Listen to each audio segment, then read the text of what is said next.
Hey guys, Buffy Game Back today, bringing you a video, and today we're covering a new game, which we've talked about a lot on the scope. If you guys watch that on Crash's channel on Mondays, and this is definitely something I'm looking forward to more than any game right now that we know of coming up here in the year 2024. This is Delta Force Hawk Ops. So this is a new game that's going to be coming out. It's technically a sequel to the old Delta Force game, but it's going to be coming out here sometime in 2024, most likely. I would assume the end of the year, October timeline, before or after Call of Duty, most likely. But this game is probably, in my mind, the biggest hype game that we have. It appears to be a very, very well-designed game and very focused on detail, immersion, gameplay. And they're doing everything right, what it seems like. They just released a dev blog here, or a dev vlog, number 2, just last week, going into a lot of details. So we're going to be covering this game a lot more. This, I think, is going to be, has potential to be kind of the future of the channel. One of the mainstays going forward outside of COD for sure. So getting into this, I'll link the devlog down below, as well as the YouTube channel if you guys want to check it out. We'll be doing a lot more videos as far as weapons, operators, things like that here coming up, because I do have that information, and I believe I can do a video on it. So what we have here with Delta Force Hawk Ops is, first off, it'll be available on all platforms, so the next-gen consoles, PC, and mobile. Now, it appears it's going to be cross-platform for all of those things, and they're all basically building these versions for those platforms ground up. There's no porting over or anything like that like we see typically with the old Call of Duty games that were built for consoles and ported to PC. That's not the case here. They're building it from the ground up for that specific platform in mind with crossplay available. So what they give in the update here in the devlog is good information about that. They seem to be on track here for the year. They're entering into their next playtest here very soon in China, and then they'll have further playtests throughout the year before releasing the game sometime this year. So what you need to know about this is there's 3 modes right off the back. There's the single player, which is, if you ever played the original Delta Force, it was Delta Force Black Hawk Down. It was the single-player mode only, I believe. Maybe there was multiplayer. I can't remember. I did play this back in the day, and it was essentially a campaign for the Black Hawk Down story from the movie and the book, if you read that, what happened in real life in Mogadishu. So that is going to be the campaign or the single-player mode available, is that whole operation around the Black Hawk Down movie book. I believe it was Operation Neptune's. Nope, that's wrong. Operation. I can't remember off the top of my head, but you guys can correct me down below. But I did read the book. I love the movie. It's definitely a lot of gameplay focus around that. Should be a lot of fun. I remember the original game was a lot of fun. They're bringing back a lot of those original maps also for the multiplayer mode, which should be really good. Next up, we have moving into multiplayer. We have Havok Warfare. So this is essentially what Battlefield, in my mind, should have been with 2042. This is really, it looks like a Battlefield game from what I see, which is a very good thing. Not that they're copying Battlefield, but they're stepping into a market that isn't being filled by the current AAA titles, because Battlefield went in some weird direction with 2042.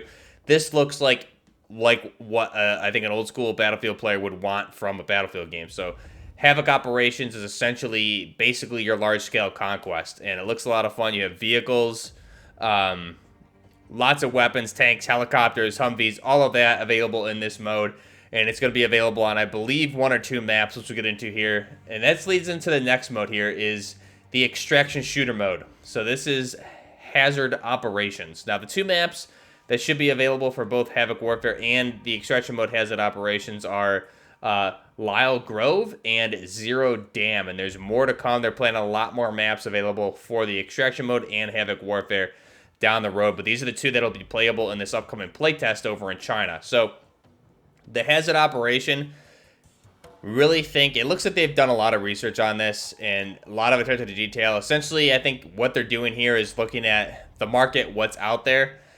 We'll be covering this more in the future, but I've seen a lot of gameplay. The inventory system looks like it's right out of Tarkov. It essentially, in my mind, looks like almost the perfect extraction shooter without the grind that's needed for Tarkov. Tarkov almost needs to be like your full-time job if you're playing that. This has, the inventory system looks exactly like Tarkov. It looks, in my mind, almost like what DMZ for Call of Duty Modern Warfare 2 should have been. And they're developing it again, taking the aspects of the games that are out there on the market and almost refining it and perfecting them is what it looks like in my mind. So with this upcoming playtest, they've added more content like loot, bunkers. It looks like there's footage of keypads getting into what appears to be underground bunkers. They also have bosses, which they're adding to the map here for the hazard operation extraction zone specifically. So this is very good news. Again, kind of the bunkers remind me of old school Verdansk Warzone, where you had the bunkers available in the OG Warzone. That was a lot of fun. So all of this in an extraction mode, being able to access bunkers with keypads, bosses, more loot, content, things like that. This is very promising news, and I think also they've put emphasis that they have added. In addition, I've seen the weapon list from the first test, and I'll cover the full list of weapons here on the channel. But the weapons available in the first test, there was probably 35 to 40. I'm saying I saw all of them, and there was around 30. I'm going to say 30 to 35 most likely. Maybe with pistols, around 40 plus with launchers. So we're somewhere in the 30 to 40-ish range. And I saw the weapons. They all look very good. They've added 16 additional ones to this upcoming playtest. So 16 additional ones. And in the footage here in the devlog, you see them customizing an AK. And you see, again, if you guys are have followed the channel in the past with my weapon conversions, this is basically my wet dream for what I want out of a game. The customization with the weapons. They show an AK 103, and you see multiple different customization options you can do with just the one gun. So they've added 16 additional guns to the full list of weapons, and they've added over 60 additional attachments to the game. Now, on top of that, they've added weapon inspects to the game. They've also reworked the reload animations for a lot of the weapons. I guess some of the feedback for their first playtest was that all the weapons did kind of lack the uniqueness outside of how the weapon looked and felt. So as far as the reload animations, maybe a lot of reused assets, things like that. So they really went back and reworked a lot of the reload features or reload animations and inspect animations to give the weapon its own unique look. They also mentioned they're working with developers from the AAA market, advisors from the film industry, things like that. So if you're watching movies that we would talk about here on the channel, like The Extraction, for example, these movies have advisors, and they're basically using those advisors as to how weapons should be inspected, reloaded, and function. So this is good news. Again, attention to detail here. There's also this really cool thing that they're adding here. Again, this is why this is so exciting for me, is customization of your weapon. Not only with the 60 plus attachments in addition to what they already had, you can choose where you want to place those attachments. So one of the examples they use is your foregrip on the bottom of an M4 handguard. You can choose which rail you want that to be placed on. So you can drag that the full length of the Picatinny rail on the bottom and choose where along the rail you want it. So this is great news again for optics. You can choose like where on the rail you want your optic in regards to where your eye would be. You can choose where you want your lasers, your lights, grips, all of that stuff. It probably extend the butt stocks if they're extendable. So this is really good news. You can also customize the attachments. Probably have canted sights on the weapons, RMR dots, things like that. And again, where you want it on the weapon, on the rails. So something right out of some PC games that we've seen like Operator or Ground Branch. Definitely very good news there. So this is, again, that's my most excited mode. I think Hazard Operations has the potential to be probably the game that I end up covering full-time here on the channel when this comes out. Very good news that they released here in the devlog, and very exciting. Next up, we have details. They added new details in the game. Again, their focus is immersion and immersive detail, so they really went back and kind of added like a war-torn look to the whole game. Explosion impact marks are more prominent. You also have wear and tear on vehicles and weapons, which is really good. Again, you look at I just used Call of Duty as an example, or even Battlefield in the past. I think Medal of Honor did a good job of it back in the day, but a lot of the weapons look brand new, right? So they've added, like, the more you use a weapon, the more war-torn and used and scratches and things like that it'll have on it, which is an awesome feature. And that's just weapons, vehicles, everything. So really cool that they're doing that. And again, their focus is on immersion and immersive detail in the game. So also, the next big topic that we talk about a lot with Call of Duty specifically is anti-cheat. So obviously cheating's just gotten way out of hand the past couple years in gaming. So they have their own anti-cheat called Fog of War, which from the example looks basically it's blocking the ability for, if walls are installed, it's almost blocking the ability to see through the walls or use the aimbot. So they have some, I don't know, it's obviously proprietary features that they're working with Tencent on.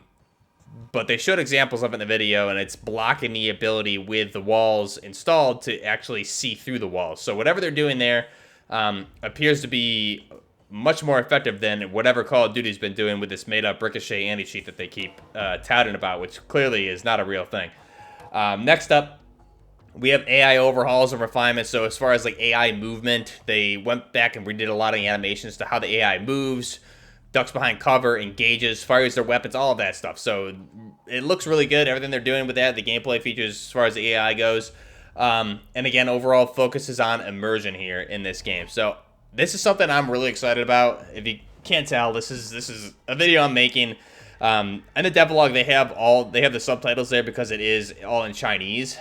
But, you know, going through, watching that video multiple times and kind of extracting the best information, looking on their website and their Discord, everything I've seen, and I've seen a lot of gameplay from both multiplayer, single player, and the hazard operations. This game, again, the best kind of example I can think of is basically this is what DMZ should have been in a finished state with a lot of Tarkov-esque features in it. So it's almost like they've taken the best of the best that was out there and combining it into one and refining it, which is good news. So everything I'm seeing here is really good. I'll do another video regarding all of the operators. I've seen all the operators that they currently have in the playtests, and they look really, really cool.